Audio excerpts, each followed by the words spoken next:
جنین وہ بچہ جو ماں کے پیٹ میں ہے۔ جنین اس لیے بولتے ہیں کہ وہ نظر نہیں آتا۔ یہ جیم نون کا جو مادہ ہے، اس کا معنی ہوتا ہے کوئی پوشیدہ چیز جو نظر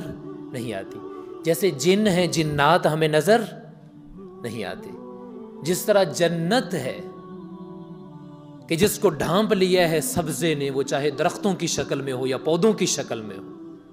تو اسی طرح ہے لفظ جنین، یعنی وہ بچہ جو ماں کے پیٹ میں ہے، جب تک ولادت نہیں ہوگی اس کو جنین بولا جائے گا، اس لیے کہ اگرچہ معلوم ہے ماں کے پیٹ میں ہے لیکن نظر نہیں آتا۔ تو رسول اللہ صلی اللہ علیہ وسلم نے فرمایا ان احدکم یجمع خلقہ فی بطن امہ 40 یوما نطفہ، بے شک تم میں سے ہر ایک کی تخلیق کو، خلقت کو جمع کیا جاتا ہے اس کی ماں کے پیٹ میں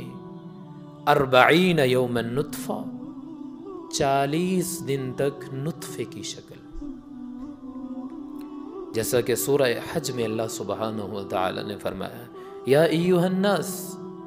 ان کنتم فی ریب من البعث فإنا خلقناکم من تراب ثم من نطفة ثم من علقة ثم من مضغة مخلقة وغير مخلقة لنبين لكم ونقر في الأرحام ما نشاء إلى أجل مسمى ثم نخرجكم طفلا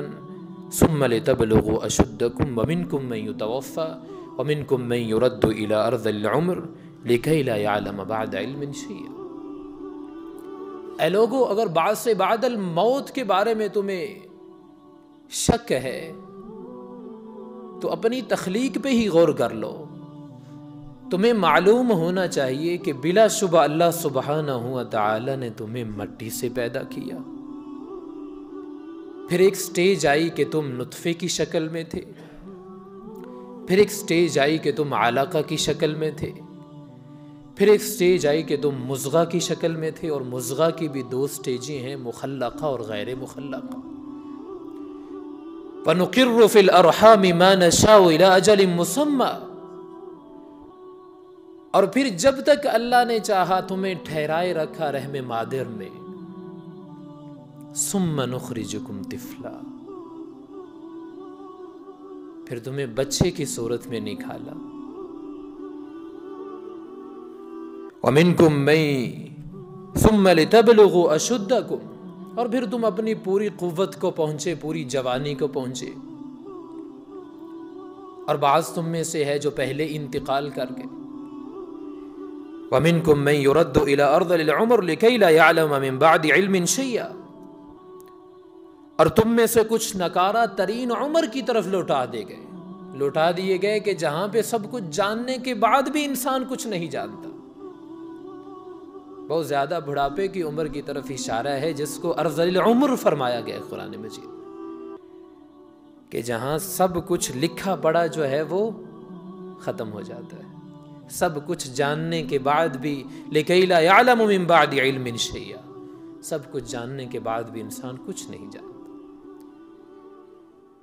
تو فرمایا تم میں سے ہر ایک کی تخلیق کو تمہارے ماں کے پیٹ میں جمع کیا جاتا ہے 40 یوما نطفہ،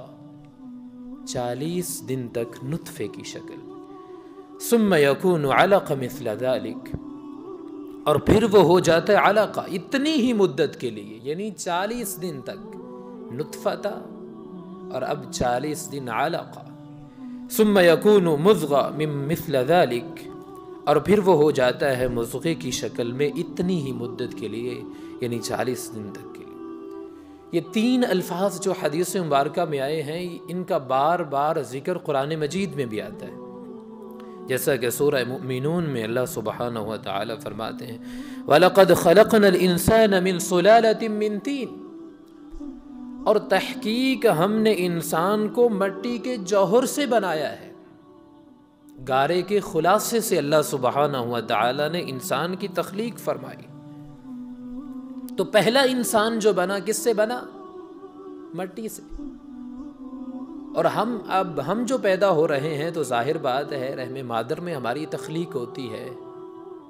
لیکن رحم مادر میں بھی جو غذا پہنچ رہی ہے وہ کہاں سے آ رہی ہے؟ وہ خون جو غذا بن رہا ہے تو وہ کہاں سے آ رہا ہے؟ ظاہر بات ہے اناج زمین سے اگ رہا ہے، گندم زمین سے اگ رہی ہے، چاول زمین سے اگ رہا ہے، گھاس زمین کے اوپر اگتا ہے، وہ بکری کھاتی ہے، بکری کا گوشت ہم کھا جاتے ہیں۔ تو اس لیے آخر کار یہ تخلیق جو ہے مٹی سے،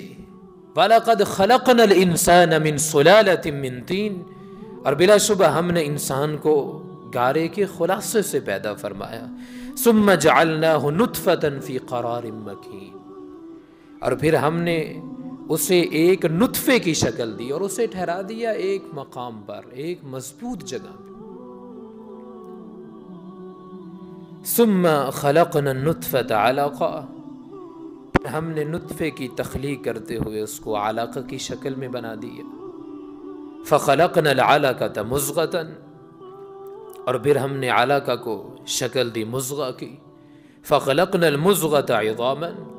اور پھر ہم نے اس مضغے میں ہڈیاں بنا دی۔ فکسونا العظام لحما، اور پھر ہم نے ان ہڈیوں کے اوپر گوشت چڑھا دیا۔ ثم انشأناه خلقا آخر، پھر ہم نے اسے اٹھایا ایک اور اٹھان میں۔ فتبارک اللہ احسن الخالقین، بڑا بابرکت ہے وہ اللہ سبحانہ و تعالی جو سب سے عمدہ بنانے والا ہے، سب سے بہترین تخلیق کرنے والا ہے۔ لقد خلقنا الانسان فی احسن تقویم، بڑا بابرکت ہے وہ اللہ سبحانہ و تعالی جو احسن الخالقین ہے، سب سے عمدہ بنانے والا ہے، سب سے اچھی تخلیق کرنے والا ہے۔ تو یہ تین الفاظ آئے ہیں حدیث مبارکہ میں، سب سے پہلے نطفہ، اور نطفہ بولتے ہیں پانی کی بوند، منی کا قطرہ۔ 40 دن تک ماں کے رحم میں، رحم مادر میں نطفے کی شکل میں رہتا ہے، اور اس کے بعد اگلے 40 دن علقہ، جمع ہوا خون۔ اب اس منی کے قطرے میں وہ خون مل گیا ہے، اب اس کی خوراک وہ بن رہا ہے۔ وہ جو مخصوص ایام میں عورت کو خون آتا ہے اب وہ رک جائے گا، وہ بچے کی غذا بنے گا۔ یہ ابن آدم کی تخلیق ہو رہی ہے۔ یہ نہ سمجھے ابن آدم کی تخلیق ہو رہی ہے، یہ سمجھے یہ ہماری تخلیق ہو رہی ہے۔ کیا حیثیت ہے انسان کی کہ جس کو اللہ سبحانہ ہوا تعالی نے اشرف المخلوقات بنایا، لیکن 40 دن تک نطفے کی شکل میں، پھر علقہ، جمع ہوا خون، جیسا کہ پہلی وحی میں ہی فرما دیا تھا، اقرأ بسم ربک الذی خلق، پڑھیے اپنے رب کے نام سے جس نے پیدا کیا، خلق الانسان من علق، جس نے انسان کو جمے ہوئے خون سے بنایا۔ تو اگلے 40 دن جمع ہوا خون، اور پھر اس سے اگلے 40 دن مضغہ، میم ضاد غین کے مادے سے، اس کا معنی ہوتا ہے چبانا کسی چیز کو، یعنی یہ گوشت کی اتنی سی بوٹی تھا جس کو منہ میں رکھ کے چبایا جا سکتا تھا۔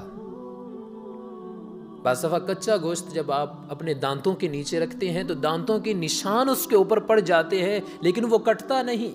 یہ ہے مضغہ کی شکل۔ تو 40 دن تک مضغہ کی شکل میں، اور یہ 3 الفاظ ہیں، اور اس کے اوپر تحقیق کرنے والے حیران ہوئے ہیں، اگرچہ کافر تھے لیکن انہیں یہ کہنا پڑا کہ آج سے 1400 سال قبل، کہ جس وقت نہ کوئی مائکروسکوپ تھی، نہ کوئی جسم کو پھاڑ کے دیکھنے کا کوئی انسان کے پاس کوئی ہنر تھا،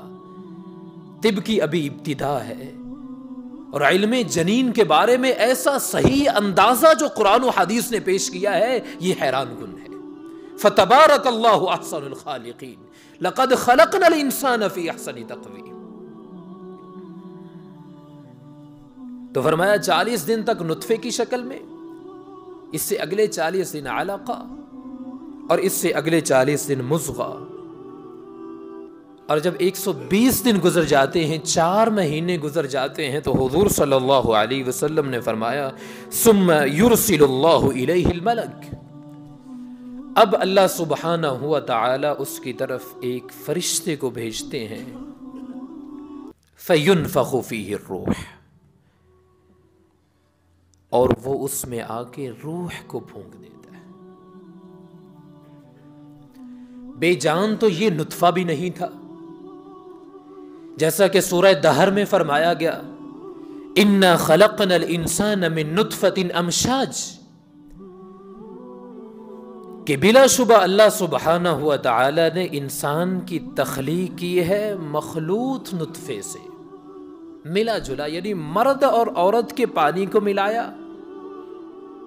اور پھر اس نطفے کو اللہ سبحانہ و تعالی نے مختلف اطوار سے گزارا ہے۔ تو بے جان تو یہ نطفہ بھی نہیں تھا، لیکن فرمایا کہ رحم مادر میں جب 4 مہینے گزر جاتے ہیں، 120 دن گزر جاتے ہیں، تو اللہ تعالیٰ فرشتے کو بھیجتے ہیں جو اس میں روح کو پھونک دیتا ہے۔ اب یہ روح کیا ہے جس کے بارے میں مشرکین نے کہا تھا، یہودیوں نے مشرکین سے کہا اور مشرکین نے اللہ کے رسول صلی اللہ علیہ وسلم سے اس کے بارے میں سوال کیا، اور پھر اللہ سبحانہ و تعالیٰ نے قرآن کا نزول فرمایا وَيَسْأَلُونَكَ عَنِ الرُّوحِ قُلِ الرُّوحُ مِنْ أَمْرِ رَبِّي، یہ روح اللہ کا امر ہے۔ وَمَا أُوتِيتُم مِّنَ الْعِلْمِ إِلَّا قَلِيلًا، اور انسان اس روح کے بارے میں بہت کم علم دیا گیا ہے۔ اس لیے یہ دیکھیے 1400 سال 1400 برس گزر گئے، ہر علم میں ترقی ہوئی، لیکن روح کا علم جو 1400 برس پہلے تھا انسانوں کے پاس آج بھی اتنا ہی ہے، اس لیے کہ روح کا علم بہت کم عطا فرمایا ہے اللہ سبحانہ و تعالی نے انسان کو۔ ہے بھی روح، اس کو پھونکا بھی جاتا ہے، بے جان تو وہ نطفہ بھی نہیں جس میں پھونکا جا رہا ہے۔ اور بعض نے یہ کہا کہ ایک اس سے پہلے ہماری تخلیق ہوئی ہے عالم ارواح میں،